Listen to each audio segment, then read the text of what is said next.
So we are delighted to be welcoming Barbara Zabawa, who is a professor, an entrepreneur, and an author to talk about her book this evening. Thank you. Hi, thank you very much, Anne, for introducing me and giving me the opportunity to speak to all of you about entrepreneurship. As Anne mentioned, I do teach. I'm a full-time professor at the University of Wisconsin-Milwaukee in the healthcare administration program.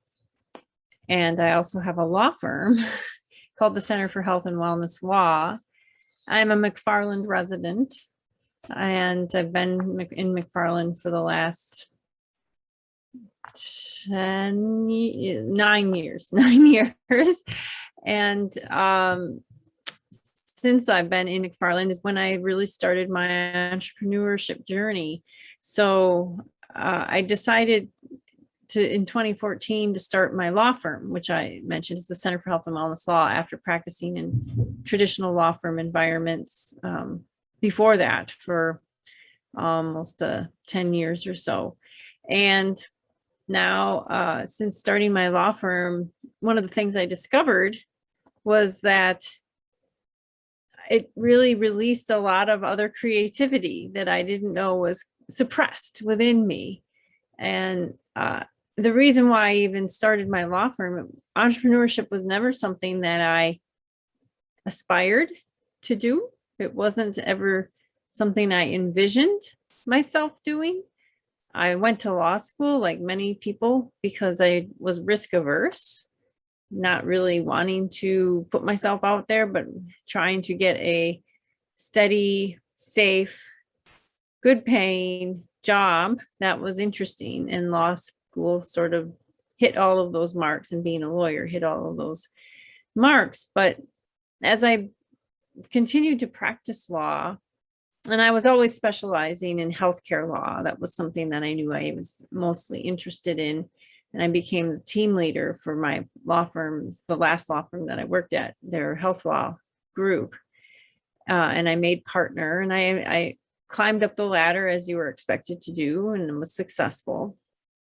But I was never satisfied. That was always bothering me, even though I was achieving the goals that one usually sets for themselves when they're in a law firm environment. I was not satisfied with those goals. I felt something always tugging at me, as though it was telling me I wasn't fulfilling my life's purpose. Maybe I was being successful, but I wasn't being purposeful in what I was doing. And I didn't find the meaning, the deeper meaning in what I was doing and how I was spending my days. So I tried to suppress that agonizing feeling for as long as I could. But it kept bubbling up, usually around 3 a.m, typically is when it would bubble up, the feeling of restlessness and uncertainty and dissatisfaction with my place in life. Even though I had on the outside looked like I had everything you'd want. And I had a house, I was happily married, I had 2 wonderful kids, I had, drove a nice car, we went on vacations. I mean, we had everything, but I was not satisfied. But I didn't know what I needed to do to feel satisfied. And that was the most troubling. So I basically continued to suppress those feelings. One day when I was walking out and about down on Capitol Square where I worked, I ran into a work colleague of mine, and he asked me how I was doing. And of course, I said, I'm doing fine, thank you. And he kept pressing me, though. This was unusual. I don't know why, but he wasn't satisfied with my answer, I'm fine, as though I thought, knew something deeper was going on. So he just kept pressing me, and I kept answering, no, I'm fine, I'm fine. And then finally, after like the 5th or 6th time of him asking me, how are you doing? I broke down and I said, well, I'm actually not doing great. I'm trying to figure out what it is I'm meant to do. Whatever it is, what I'm doing right now is not it. And in a very anticlimactic way and response, he said, "Oh, okay," and moved on. And that was just disturbing, but also revealing to me that I had finally voiced out loud the frustration that I had been feeling on the inside for so long. And I guess that was the start of really actively searching for what could satisfy that tug that I kept feeling. And so now I was much more aware of those feelings and much more on the lookout for what it could be that I needed to do so that I wouldn't be waking up at 3 a.m. anymore, wondering what it was that I was meant to do. And it wasn't too long after that that I had an opportunity to go in-house, to be an in-house lawyer at a big company. So I thought, maybe this is it. Maybe this is what I'm meant to do. And so I made partner at my law firm, and I immediately quit after making partner to go in-house to this company. And once I got there, it wasn't very long after I got there that I realized that this was not what I was meant to do. Those feelings, that tug still was there. And I just worked through it. I had to, because I have a new job now. And 6 months into that new job, I had one of my former clients reached out to me.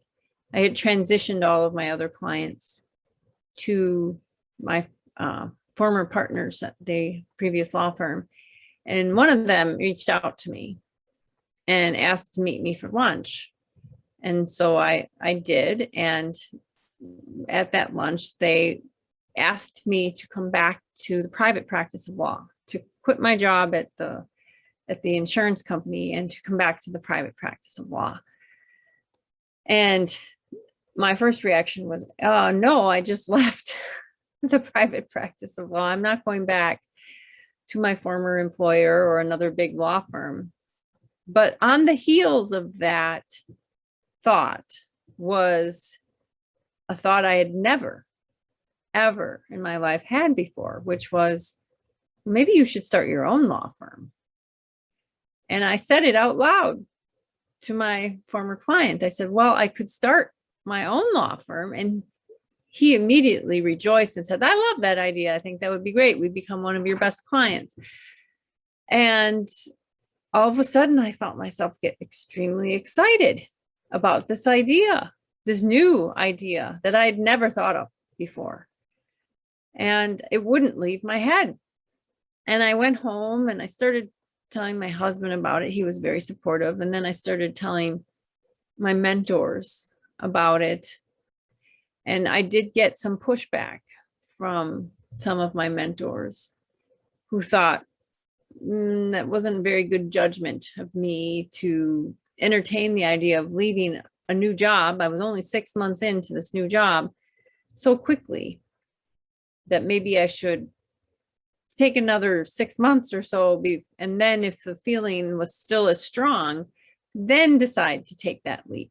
And besides, financially, I was in no position at all to take a risk like that. I mean, here I was working for a big company. I had great benefits. I had a steady salary. And I was going to chuck that all away to go work for myself with one client. Who knows if I could get others, no benefits, and being the primary breadwinner of my household, and the one who did carry the benefits for my kids and my husband, I was risking a lot. It's one thing if you're single or somebody else is, carrying the benefits and, making a good steady income, and you can just play around with your idea and see if it works. It's another thing if you have multiple people relying on your income and your job for their welfare. And that was me. So I had that looming over my head. And despite those very legitimate and serious concerns, I could not let go of the idea of becoming an entrepreneur, of becoming my own boss and starting my own law firm. And even with all of those obstacles and all of those headwinds and all of the negative, the sage advice that was telling me not to do it, at least not yet. They weren't saying don't ever do it. They were just saying give it some time, make some preparations, get ready, and then take the leap. Despite all of that very reasonable advice, I went ahead anyway. And 6 weeks later, after that lunch that I had with my client, when the first idea first popped into my head, I left my job, my safety job, and hung out my shingle and started my own law firm. And it was very scary, really scary. But I'd never felt so more alive than I did at that time. And I can tell you, once I took that leap, though, that tug that I had been feeling was gone, or at least those feelings of restlessness and wonder about what I should be doing. That question was answered. And I had other things to worry about. I had other things waking me up at 3 a.m, but it wasn't that anymore. I didn't question what I was doing. I just questioned, now how am I going to do this? And that's what I started to do. I just started to find my niche.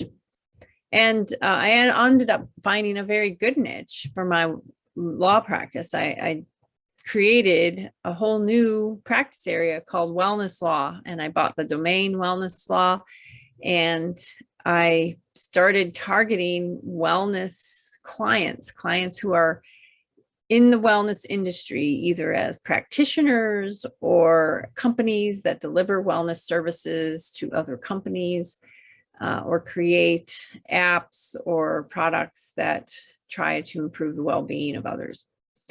And it's been great. And I've written a book on workplace wellness law, published by the American Bar Association. And it's been very satisfying and fulfilling, just like I thought it would be.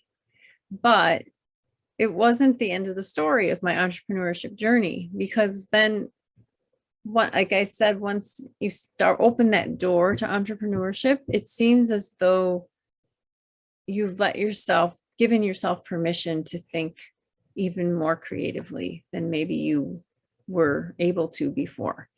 And that's what happened. And I started thinking of other ideas, other problems I could solve. And in January of 2020, I decided that I was going to start another business.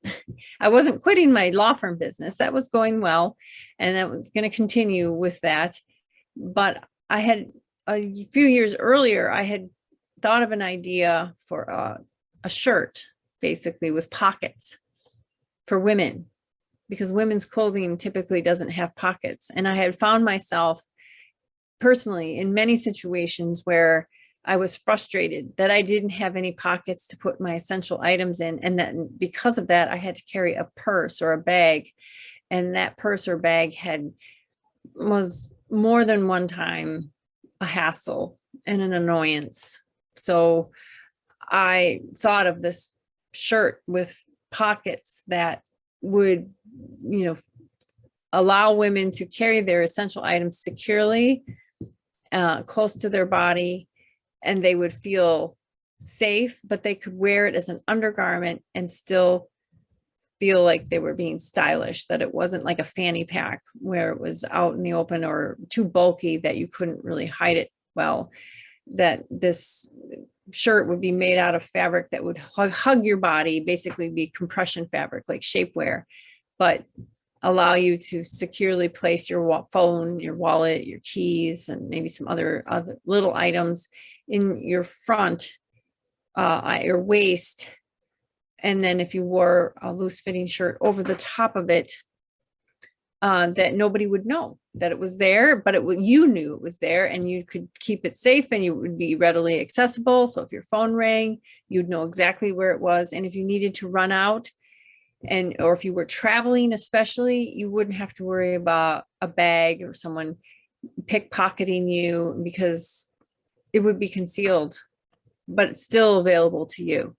And so I wanted to create this product, and I don't know how to sew. I knew nothing about fashion.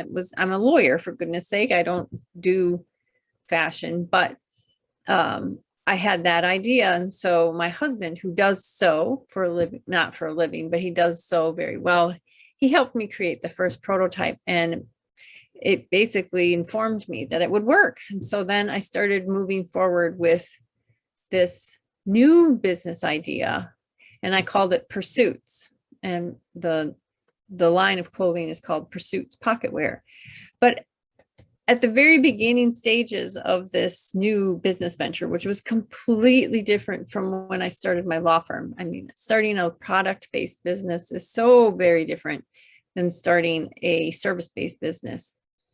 I thought, wouldn't it be helpful if I had a book, if I wrote a book in conjunction with my very early stage entrepreneurial journey with Pursuits, that kind of highlighted all the things that I was learning in the very, very first steps of starting a new business. And wouldn't it be cool if that book spoke to people who might also feel like I felt? They were feeling a tug. They had an idea, but they didn't have any idea what to do about it. And this could be sort of like a guide. And I could use my legal knowledge and help incorporate some of those legal concepts, as well as just entrepreneurial concepts about funding, about marketing, about getting your idea out there and finding your ideal customer and promoting your idea. All those stages that I had to go through, that I'm still going through actually for Pursuits, and put it in a book. And that's what I did. So in 2020, in addition to starting Pursuits, I started to write the Tug. I ended up calling it The Tug, Finding Purpose and Joy Through Entrepreneurship. And here is a copy of that book. It was published in April of this year by Henschel House Publishing. And my daughter actually designed the cover. She's learning to be a graphic artist. So it chronicles my journey with Pursuits and with my law firm and with my podcast. I also have a podcast called Lemon Spark, where we try to find stories of inspiration and hope.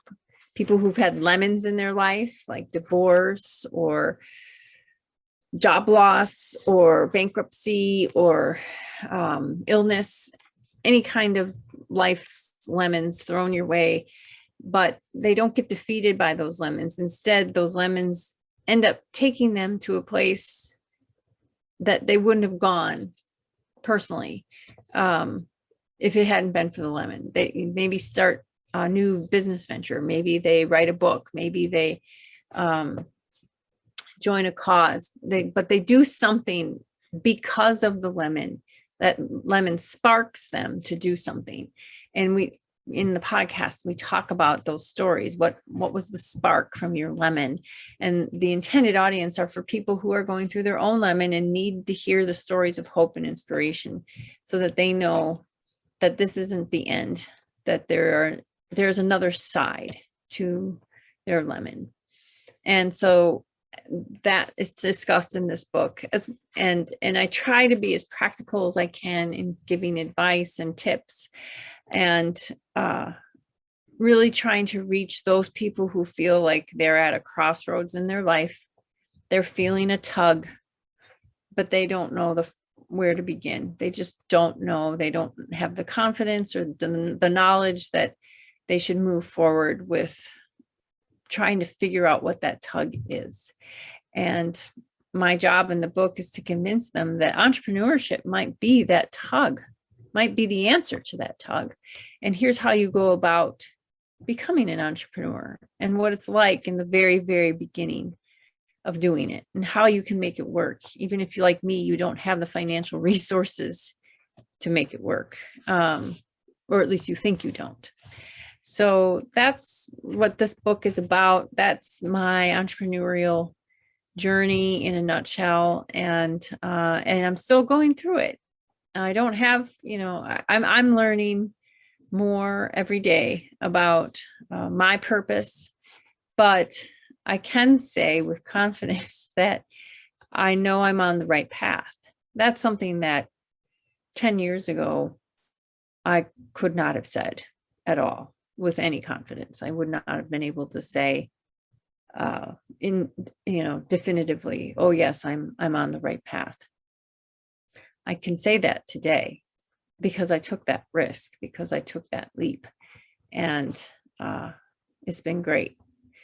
So I don't know if there's any questions, but I would be happy to connect with anyone who might have questions for me. And if you don't want to ask them now and you want to reach out to me, you can always connect with me on social media. I'm on all the social media platforms: LinkedIn, Facebook, Instagram, Twitter. And you can also email me, or you can get my book. And I look forward to connecting with all of you and learning about your journey and your aspirations. Thank you so much, Barbara. What an interesting story, just to hear your journey, and you assessed that risk and you did it anyway. And that is one of those stories that's always so uplifting to hear. Yeah, it's hard. It was scary. I won't sugarcoat that. When I took that leap, I remember it, that night very well. It was August 4th, 2014, when it was a Monday. It was the day, my last day. It was weird because it was a Monday. It was my last day at the insurance company, was on a Monday, not a Friday, but a Monday. And I came home from that day of work, and I said, this is it. This is the day that I start my law firm. And I sent an email to all of my contacts announcing that I had started my law firm. And then I needed a little bit of encouragement. So I turned to one of my old favorite movies that always inspired me. And that was Rocky number 2, to be exact. And I watched it that night with my husband, just to give myself a little bit of strength and motivation to pick myself up and know that I can do this. So yeah, with that mindset, I just started. And the one thing you want to do if you're thinking about starting a business, especially, well, with any business, product or service, is you have to try to find your unique niche. I mean, I help a lot of coaches, health coaches, wellness coaches. There's a lot of coaches out there. They just are. And for them to be successful, they have to find what it is that they can offer that no one else can. And there's something, you just have to find it. So that was the same thing with my law firm. I mean, there's all kinds of lawyers out there, all kinds of lawyers. So how was I going to differentiate my legal practice from the hundreds of thousands of other legal practices that were out there? And I went to my core. I went to what I was most interested in, which was wellness, because that's another story in itself, but it almost came full circle to my interest in wellness. And I started doing the research. And is anyone out there, any lawyers out there focusing on wellness? And I quickly learned there weren't many, maybe one or two, not in my local area for sure. and what were they doing that I could do different. And that's kind of how I worked through getting my law firm up and running.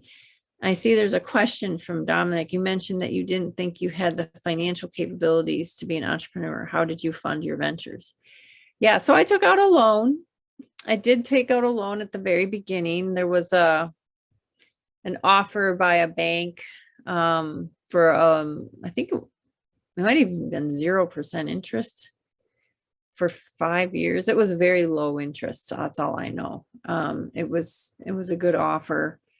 And I took out a loan, a small loan, $25,000, I think, for 5 years to start with getting luckily as a lawyer, unlike other professions, we don't need a lot of overhead.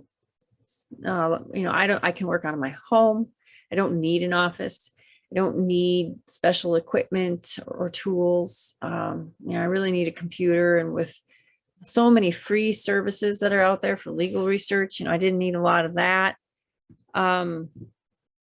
I just was able to use that money to get business cards and maybe do some initial marketing, and that's all trial and error. But yeah, I had that one client who was the one that prompted me to do it, and then another client quickly jumped on, and then it gave me enough to, it wasn't great, but it was enough to get me through those initial months to figure out my niche, and then figure out how I was going to insert myself in that industry. And it was just, you just have to have faith. You just have to have faith and a plan. And I had faith. I don't know if my plan was all that great, but you don't, depending on what kind of business you're trying to do, you don't have to have a ton of money to get it started. And yeah, I mean, I had to go into a debt a little bit, but it was worth it. It was worth it. Thank you for the question. Any others?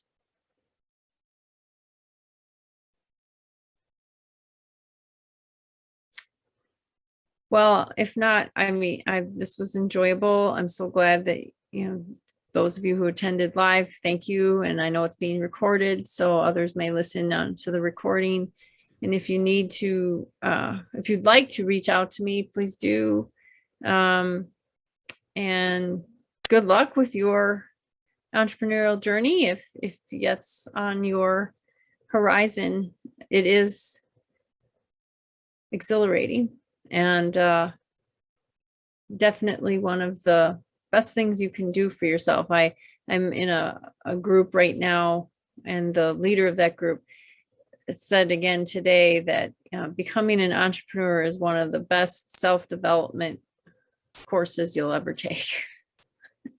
And that is true, because you really dive into who you are, what you want, why you want it, and how you're going to do it.